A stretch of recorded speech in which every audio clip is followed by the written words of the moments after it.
Bismillah. Assalamualaikum warahmatullahi wabarakatuh. Allahu akbar, Allahu akbar, Allahu akbar. Allahu akbar, Allahu akbar, Allahu akbar. Allahu akbar, Allahu akbar, Allahu akbar kabira. Walhamdulillahi katsira. Wa subhanallahi bukratan wa asila. La ilaha illallah wahdah, sadaqa wa'dah, wa nasara 'abdah, wa 'azza jundah, wa hazama al-ahzaba wahdah. La ilaha illallah wa la na'budu illa iyyah, mukhlishina lahu-d-din, walau karihal kafirun. Alhamdulillahillazi bi ni'matihi tatimmus shalihat. Wassalatu wassalamu ala sayyidis sadat, allazi ahlil fadail wal karamat. Ashhadu an la ilaha illallah wa ashhadu anna Muhammadan abduhu wa rasuluh sallallahu alaihi wasallam allazi la nabiyya ba'da, amma ba'du. Allahumma salli wa sallim wa barik ala hadzal nabiyil karim Muhammadin wa ala alihi wa sahbihi wa man tabi'ahum bi ihsanin ila yaumiddin. Inni usikum wa iyaya bittaqwallah faqad fazal muttaqun. Ya ayyuhallazina amanu taqullaha haqqa tuqatih wa la tamutunna illa wa antum muslimun. Wa qala ta'ala fi ayatil ukhra, ya ayyuhallazina amanu taqullaha wa qulu qawlan sadida yuslih lakum a'malakum wa yaghfir lakum dhunubakum wa man yuti'illaha wa rasulahu faqad faza fawzan 'azima. Kaum muslimin sidang jamaah salat Idul Adha yang dimuliakan oleh Allah Subhanahu wa taala. Allahu akbar, Allahu akbar, Allahu akbar walillahil hamd. Di pagi yang cerah ini, sejuk, teduh, cuaca sangat kita inginkan pada pagi menjelang siang ini, karena kita ramai penuh melimpah ruah untuk melaksanakan salat Idul Adha secara berjamaah. Maka Allah masih sempatkan kita, Allah masih izinkan kita di pagi yang cerah ini untuk hidup, bisa menikmati salat Idul Adha. Allah masih izinkan, sempatkan kita untuk bernyawa pada hari ini. Maka nikmat yang sangat luar biasa itu kita syukuri dengan mengucapkan alhamdulillahi rabbil alamin. Kenapa kita mesti bersyukur kepada Allah? Kenapa kita harus berterima kasih kepada Allah Subhanahu wa taala? Ada seorang ulama namanya Syekh Mutawalli Asy-Sya'rawi, Imamul Mufassirin, imamnya ahli tafsir. Tebal tafsir yang pernah beliau tulis setebal 1 meter. Apa kata Syekh Mutawalli Asy-Sya'rawi? Beliau seorang ulama besar, 15 tahun mengajar di Makkah, mengajar tafsir, dipanggil pulang oleh presiden ke Mesir, diangkat menjadi menteri agama di Mesir karena beliau asli orang Mesir. Kata Syekh Mutawalli Asy-Sya'rawi, nikmat yang paling besar Allah berikan, nikmat yang paling besar dan yang terbesar adalah nikmat kesehatan. Itulah nikmat yang paling besar Allah berikan kepada manusia. Tetapi ada yang lebih puncak dan yang terbesar. Apa puncak dari segala kenikmatan yang Allah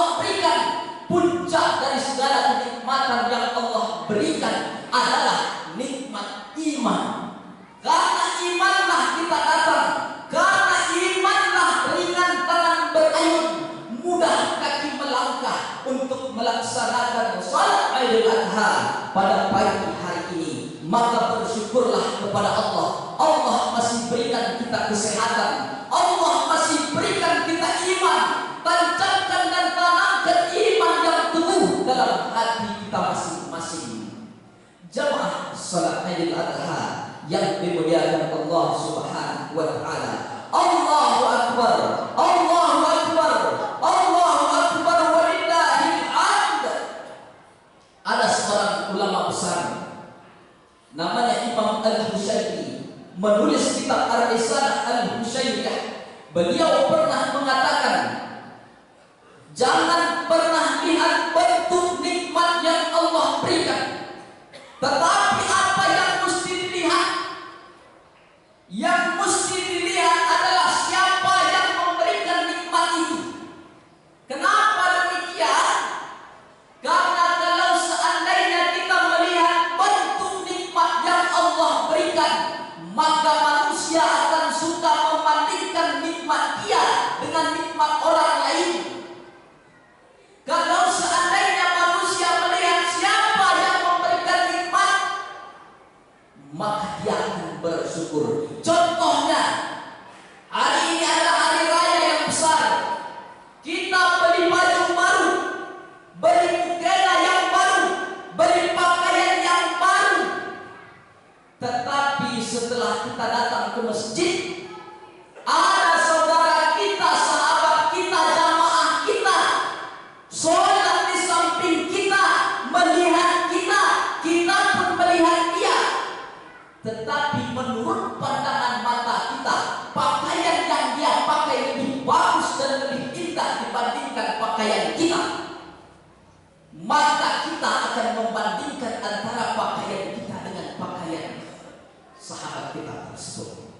Itu kalau seandainya kita melihat siapa, apa bentuk nikmat yang Allah berikan. Tetapi seandainya manusia ini melihat siapa yang memberikan nikmat, pasti kita akan bersyukur. Oh, kita selama ini masih bisa berpakaian yang bagus, walaupun orang lain lebih bagus. Tetapi ini rahmat Allah yang Allah berikan, yang Allah titipkan kepada diriku. Maka begitulah prinsip orang yang bersyukur. Jamaah yang dimuliakan Allah Subhanahu wa taala. Allahu akbar, Allahu akbar, Allahu akbar walillahil hamd. Salawat dan salam kita doakan kepada Allah agar disampaikan pada junjungan umat manusia, yakni Sayyidina wa Maulana Muhammad sallallahu alaihi wasallam. Assalamu alayka ya Rasulullah, assalamu alayka ya Nabi Allah. Man shalla alayya salatan, barang siapa yang berselawat kepadaku sekali, sallallahu alaihi biha asyra, mendapatkan 10 berkah kebaikan. Wa qutas anhu sayyi'at, Allah ampunkan 10 silap salah dosa yang pernah dilakukan. Wa rufi'at lahu asyara darajat, Allah naikkan 10 tingkat derajat kemuliaan bagi orang-orang yang berselawat sebanyak sekali. Khatib, Ustaz, bagaimana kalau kami berselawat 100 kali? Bagaimana agaknya kalau kami berselawat 1000 kali? Dijawab oleh seorang ulama dari Mesir, namanya Maulana Syekh Ali Jum'ah, masih hidup sampai hari ini. Apa kata Syekh Ali Jum'ah?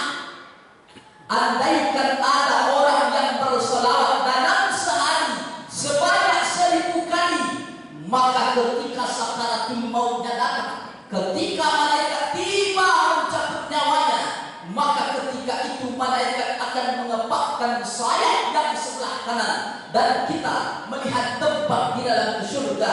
Begitulah balasan berkahnya selawat. Seandainya orang mau berselawat 1000 kali, maka perbanyaklah selawat kepada Rasulullah sallallahu alaihi wasallam.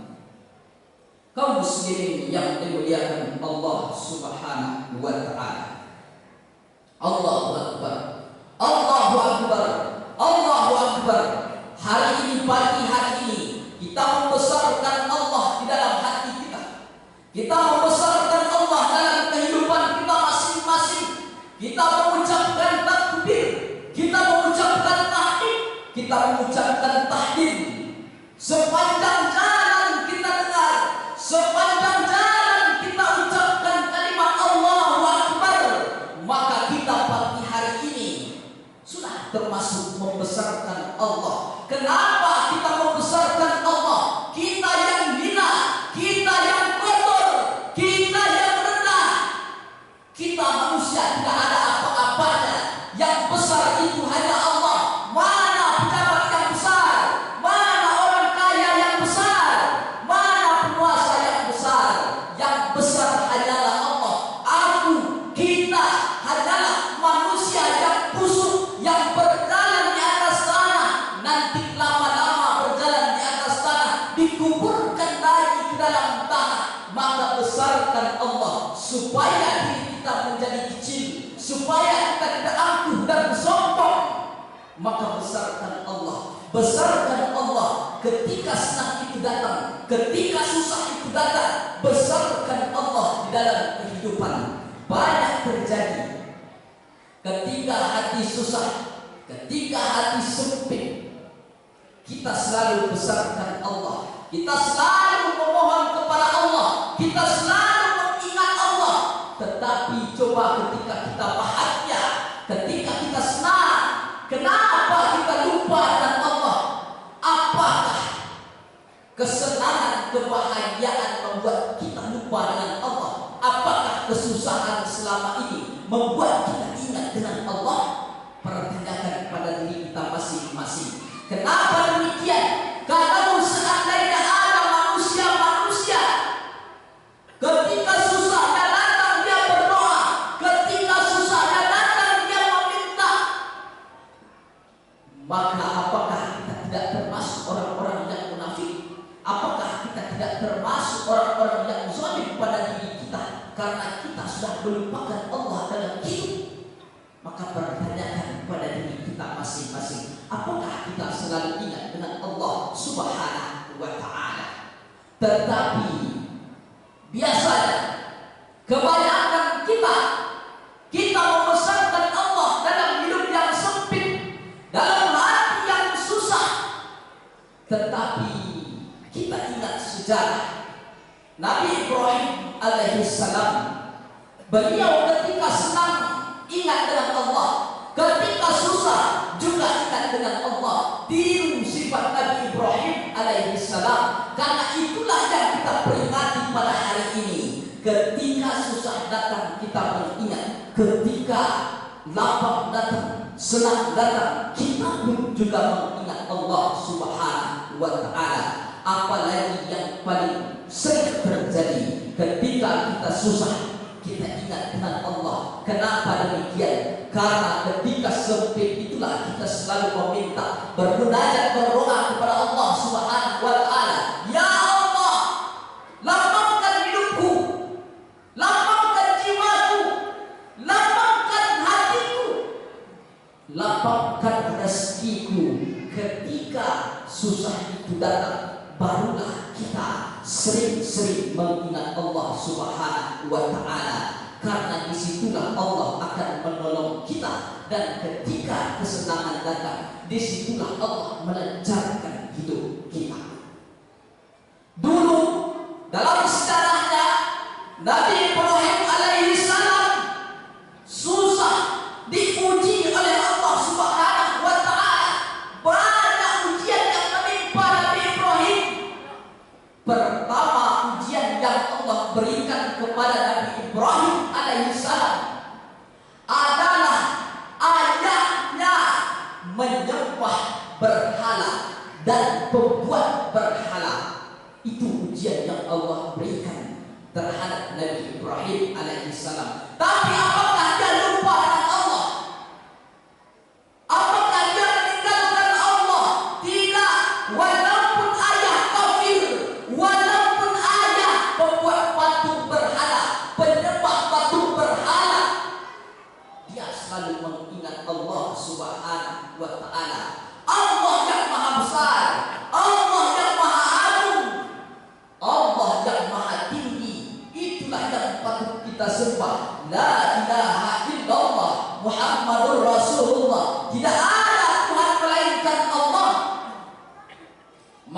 besarkanlah Allah ketika susah itu datang. Begitu juga dengan Nabi Ibrahim, susah senangnya dia rasakan, sakit pahit manisnya yang dia alami, dia selalu mengingat Allah Subhanahu wa Ta'ala. Apakah berakhir ujian yang Allah berikan kepada Nabi Ibrahim? Tidak, belum berakhir ujian yang Allah berikan kepada Nabi Ibrahim. Apa ujian setelah itu? Ujian yang Allah berikan kepada Nabi Ibrahim, dia berhadapan dengan orang-orang penguasa yang zalim, penguasa yang pengkhianat, penguasa yang memusuhi Allah, penguasa yang memusuhi Islam.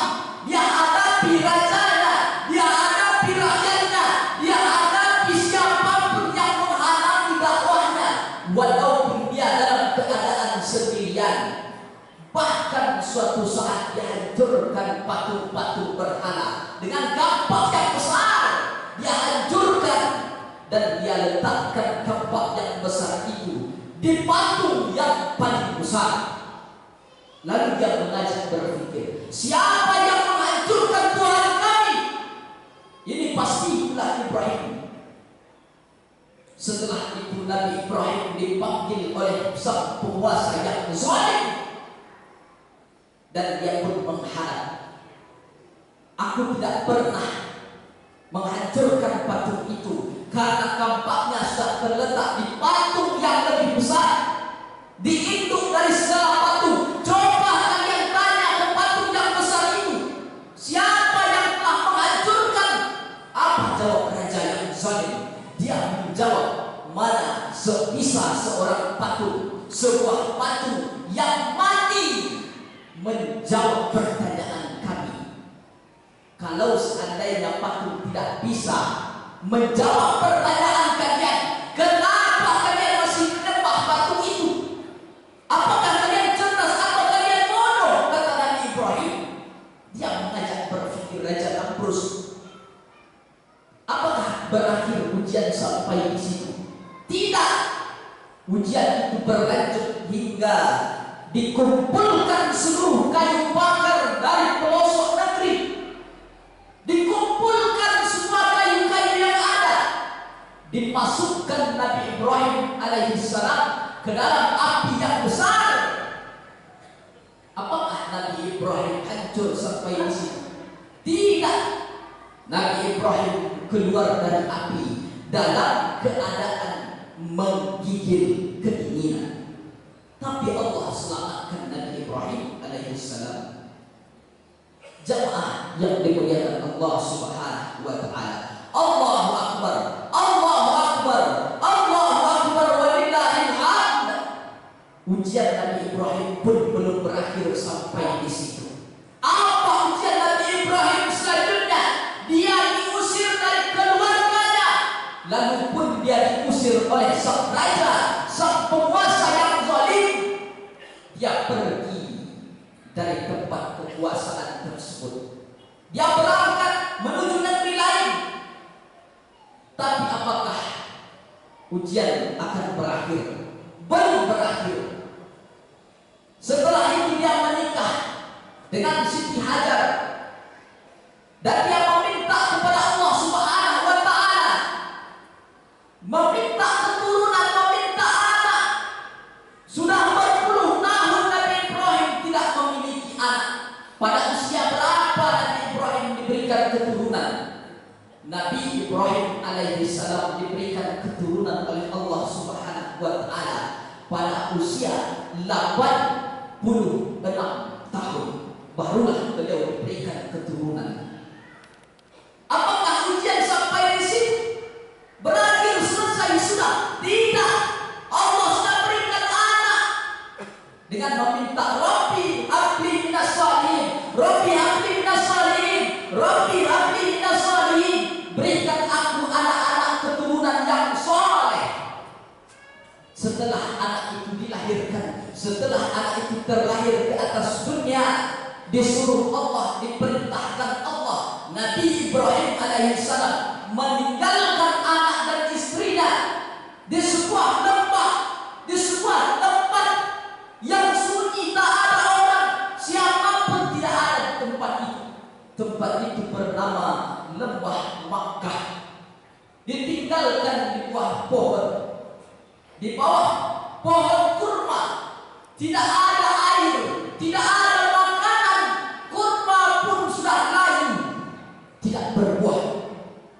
Lalu ditinggalkan pergi oleh Nabi Ibrahim alaihissalam.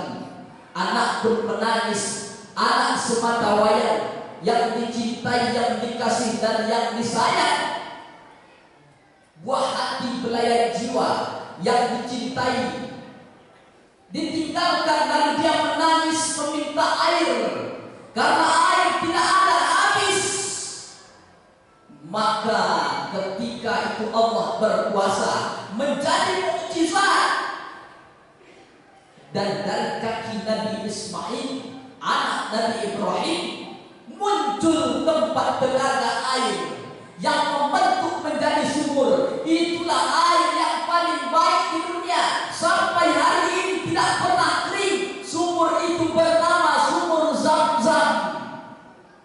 Maka ketika kita berangkat ke Makkah melaksanakan haji dan umrah, minum di sana air yang paling baik. Pernah diteliti di Jepang, dikumpulkan seluruh telaga terbaik dunia, diteliti di Jepang oleh seorang peneliti non-muslim. Lalu dinyatakan hasil penelitiannya itu air yang paling baik, air yang paling berkualitas adalah air Zam-Zam, bekas kaki Nabi Ibrahim alaihissalam.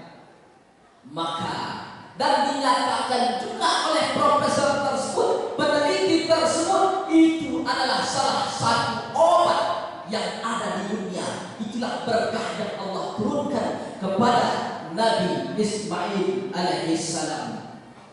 Jamaah yang dimuliakan Allah subhanahu wa ta'ala, Allahu Akbar, Allahu Akbar, Allahu Akbar. Apakah ujian hidup yang Allah berikan pada Nabi Ibrahim sudah berakhir? Belum berakhir.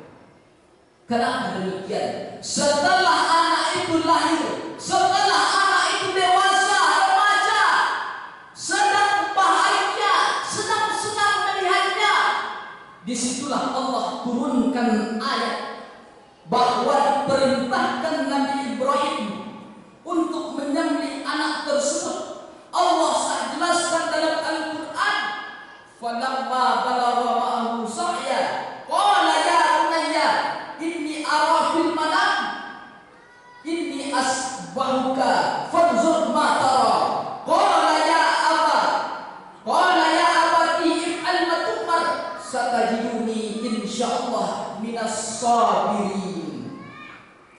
Maka ketika anak itu sampai pada usia dewasa, remaja, maka Ibrahim pun berkata, wahai anakku, sesungguhnya aku bermimpi, aku sedang menyembelih engkau.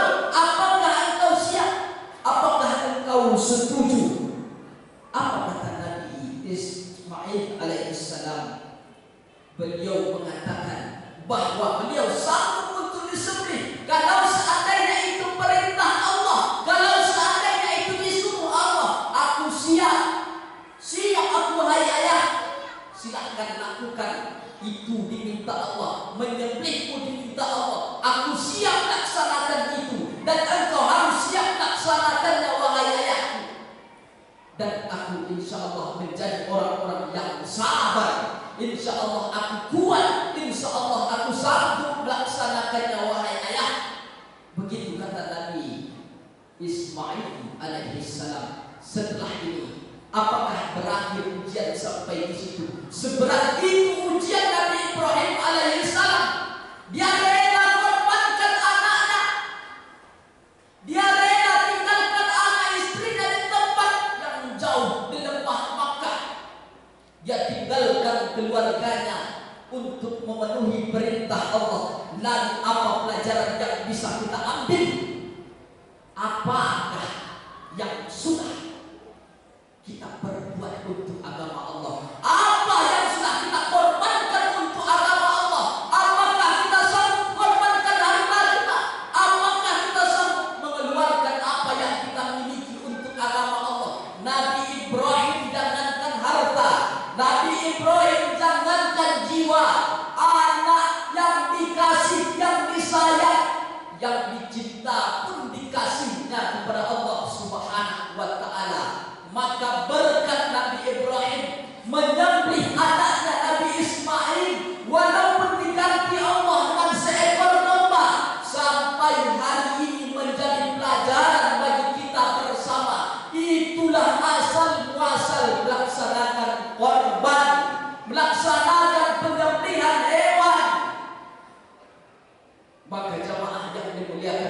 Subhanahu wa ta'ala. Merenung sejenak, tanyai diri sejenak, apa yang sudah kita korbankan selama ini untuk Allah? Apa yang sudah kita berikan pada Allah? Kenapa manusia yang angkuh dan sombong pelit? Seandainya kita sanggup berangkat haji ke Makkah, berangkatlah untuk melaksanakan ibadah haji ke Baitullah. Seandainya kita tidak sanggup karena biaya yang mahal, duit yang banyak, penantian menunggu lama puluhan tahun, belasan tahun, maka kalau kita tidak sanggup berangkat untuk melaksanakan ibadah haji, laksanakanlah berkurban. Allah berfirman di dalam Al-Quran, Inna a'tainakal kautsar fasholli lirabbika wanhar. Sesungguhnya Allah telah berikan kepada engkau nikmat yang banyak, rezeki yang berlimpah. Tidak terlalu banyak orang yang miskin di kota Bukit Tinggi. Rata-rata orang Bukit Tinggi, orang kampung kita sudah banyak yang mampu, sudah banyak yang sanggup. Tetapi kenapa kita malas untuk melaksanakan ibadah kurban? Padahal ibadah kurban itulah yang akan datang kepada kita, yang akan membawa kita di akhirat, yang akan membawa kita dari tempat kuburan makam kita ke tempat pada mahsyar. Hewan kurban itulah yang akan menunggangi kita. Hewan kurban itulah yang akan mengantarkan kita. Tetapi kenapa manusia sangat pelit, mengeluarkan 2 juta, 3 juta untuk melaksanakan penyembelihan hewan kurban? Apa yang masalah? Apa yang terjadi dengan diri kita? Jemaah yang dimuliakan Allah Subhanahu wa ta'ala, Allahu Akbar, Allahu Akbar, Allahu Akbar, walillahil hamd. Maka keluarkanlah rezeki kita itu sedikit demi sedikit. Kita sanggup buat rumah yang mewah, kita sanggup beli mobil yang mewah bagaikan kereta kencana, tetapi kita tidak sanggup mengeluarkan sedikit untuk berkurban. Sedangkan berkurban ini tujuannya adalah dagingnya diberikan pada fakir dan miskin, dagingnya diberikan pada orang-orang yang jarang makan daging. Ada orang yang jarang memakan daging, mungkin mereka makan daging hanya sekali dalam setahun, mungkin mereka makan daging 2 kali dalam setahun. Hari raya Idul Fitri dia makan daging, itu pun datang pergi lebaran berhari raya ke rumah saudaranya. Di Idul Adha dia makan daging, itu pun karena dibagikan oleh pengurus masjid, oleh panitia kurban. Tetapi kenapa kita terlalu pelit berhitung dengan harta yang kita miliki? Kita kalau seandainya mau kaya, bantulah orang. Ladang orang kaya adalah orang miskin.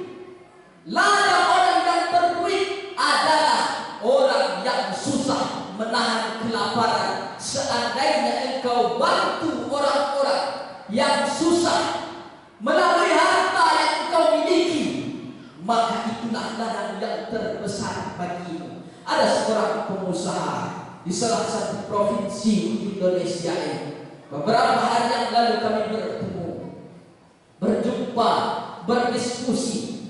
Tokonya banyak, rumahnya sederhana, mobilnya bagus.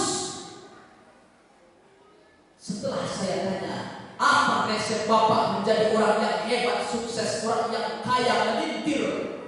Bukan sembarangan orang kaya, tapi melintir, banyak duitnya, banyak hartanya. Apakah Bapak punya sawit yang luas? Tidak. Apakah Bapak memiliki perkebunan yang banyak? Tidak. Apakah Bapak punya toko yang banyak? Sedikit toko milik saya. Tapi apa ladang Bapak supaya bisa menjadi orang yang kaya besar? Beliau menjawab, ladang terbesar dalam hidupku, aku setiap hari memikirkan anak yatim. Aku setiap hari memikirkan fakir dan miskin. Aku setiap hari menyalurkan rezekiku. Aku bantu mereka dengan belikan ayam karena mereka tak sanggup beli ayam. Aku bantu mereka belikan beras karena tak sanggup beli beras. Aku bantu biaya sekolah anak yatim karena mereka tak sanggup bayar uang sekolah. Dari situlah ladangku. Allah bukakan pintu rezekiku seluas-luasnya. Tokoku sedikit tapi pengunjungnya banyak. Karena apa? Karena berkat membantu orang lain, memikirkan perut orang lain, memikirkan makanan orang lain. Tolong agama Allah ini. Seandainya kita punya duit, tolong agama Allah ini. Seandainya kita punya jabatan dan kekuasaan, maka pesan dari khutbah Idul Adha ini intinya adalah pada hakikatnya seseorang kalau ingin menjadi orang yang kaya, pikirkan juga perut anak yatim. Pada hakikatnya berkurban itu adalah menolong orang lain. Susah tetangga kita, ikut kita menjadi susah. La yu'minu ahadukum hatta yuhibba li akhihi. Tidak dikatakan seseorang itu beriman, tidak dikatakan seseorang itu taat. Sampai kapan? Hatta yuhibba li akhihi. Sampai dia memikirkan pahitnya orang lain, sampai dia memikirkan bagaimana susahnya orang lain. Itulah puncak dari segala keimanan di dalam kehidupan kita. Maka tolonglah siapapun, bantu siapapun. Seandainya kita pelit, seandainya kita kikir, Allah juga akan kikir padamu. Seandainya engkau pelit, Allah juga akan pelit. Seandainya engkau berhitung hari ini dengan agama Allah, Allah juga akan berhitung terhadap rezekimu. Maka itu yang perlu kita pikirkan, saudaraku yang dimuliakan Allah Subhanahu wa ta'ala. Allahu Akbar, Allahu Akbar, Allahu Akbar, walillahil hamd. Yang membuat kita lupa, yang membuat manusia itu lupa. Apa yang membuat manusia itu lupa selama ini? Kenapa dia lupa membantu orang? Kenapa dia mau lupa untuk menolong agama Allah ini? Kenapa dia lupa untuk berkorban? Karena selama ini kita terlalu banyak melihat nikmat orang lain. Kita selalu membandingkan nikmat kita dengan nikmat orang. Itu awal dari kekufuran. Itu sangat tidak baik dalam kehidupan kita. Kita terlalu sibuk. Maka kapan kita akan mau menolong agama Allah ini? Oh, mereka belum bisa menolong agama Allah, maka aku pun belum layak menolong agama Allah. Oh, mereka belum sanggup untuk berkorban, kenapa aku disuruhnya untuk berkorban? Konsepnya bukan begitu, saudaraku yang dimuliakan Allah Subhanahu wa ta'ala. Kita yang penting adalah berlomba-lomba dalam kebaikan, menuju kebaikan. Yang Allah suruh itu adalah wasari'u ila maghfiratin min rabbikum wa jannatin arduha as-samawati wal ardh. Bersegeralah engkau menuju mencari ridha Allah, mencari ampunan Allah dalam kehidupan kita. Maka berlomba-lomba dalam kebaikan. Fastabiqul khairat, berlomba-lomba menuju kebaikan, mencari kebaikan. Kita harus menjadi lebih baik dalam ibadah. Kita harus menjadi lebih baik dalam ketaatan kepada Allah Subhanahu wa ta'ala. Jangan pernah lihat kesenangan orang, karena itu yang membuat kita lupa. Oh, mereka lebih senang daripada diriku. Oh, mereka lebih senang daripada hidupku.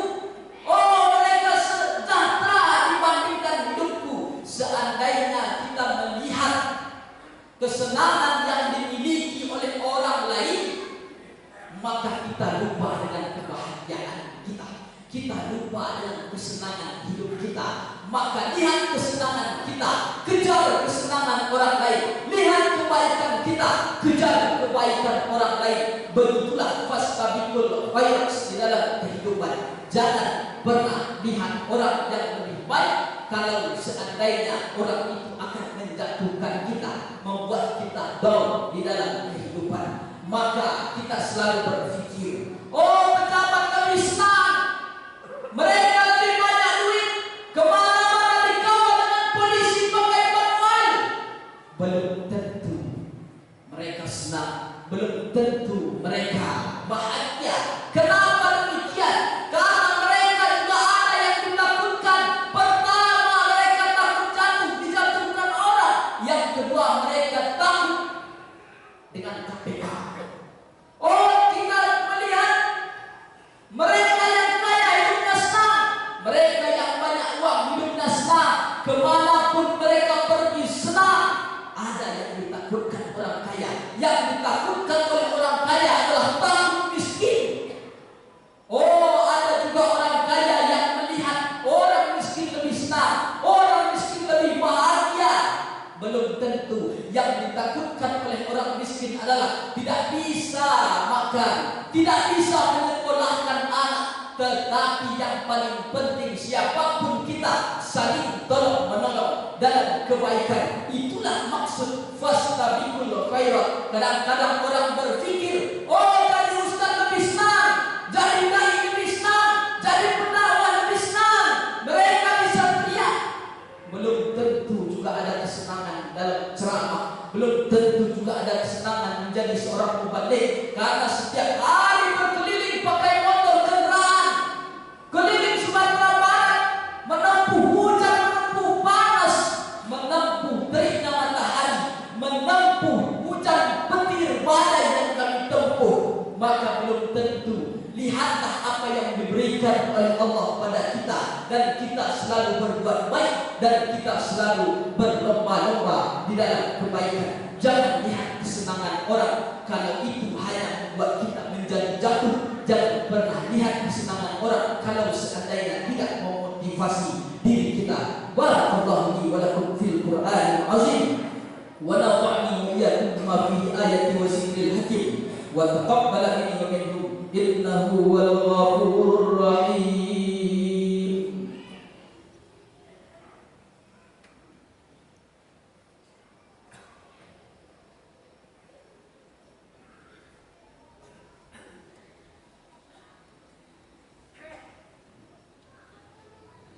Alhamdulillahi wa kafa, wassalatu wassalamu ala sayyidil habibil mustafa wa ala alihi wa sahbihi ahli tuqa wal wafa.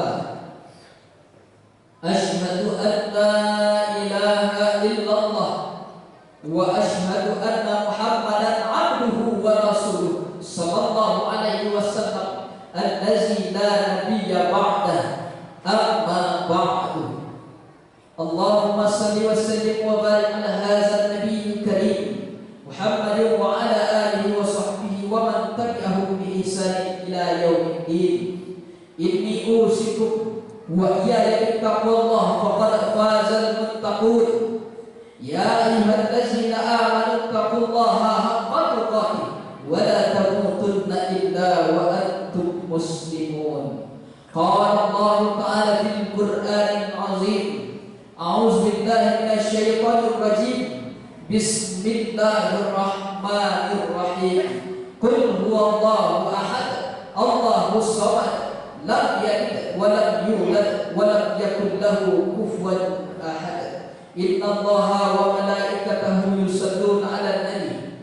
Ya ayyuhallazina amanu sallu 'alaihi wa sallimu taslima.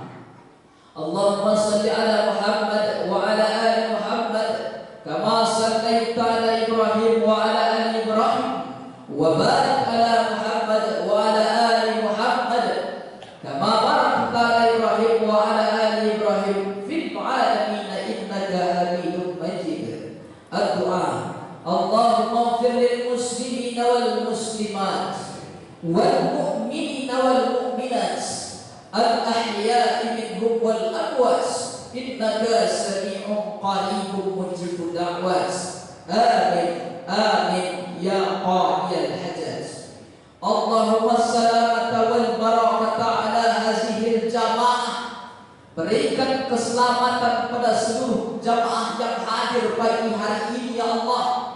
Mereka datang jauh melaksanakan salat Idul Adha di masjid kami, di masjid kita ini. Mereka selamatkan sampai pulang ya Allah. Yang pulang dari rantau ke kampung halamannya, selamatkan kembali ke rantaunya untuk mencari rezeki dan berikan keberkahan pada seluruh jamaah yang hadir pagi ini ya Allah. Allahumma inna nas'aluka salamatan fid din wa afiyatan fil jasad wa ziyadatan fil ilmi wa barakatan fil rizqi wa taubatan qabla al-maut wa rahmatan 'inda al-maut wa maghfiratan ba'da al-maut. Allahumma hawwin 'alaina fi syakaratil maut wal najata minan nar wal 'afwa 'inda al-hisab. Ya muqallibal qulub, sabbit qulubana 'ala dinik. Wahai Engkau yang membolak-balikkan hati kami ya Allah, kokohkan hati kami tetap berada dalam ketaatan padamu ya Allah. Sentuh hati kami supaya bisa mau berkurban ya Allah. Sentuh hati kami itu ya Allah supaya bisa berbuat baik dan beramal saleh ya Allah.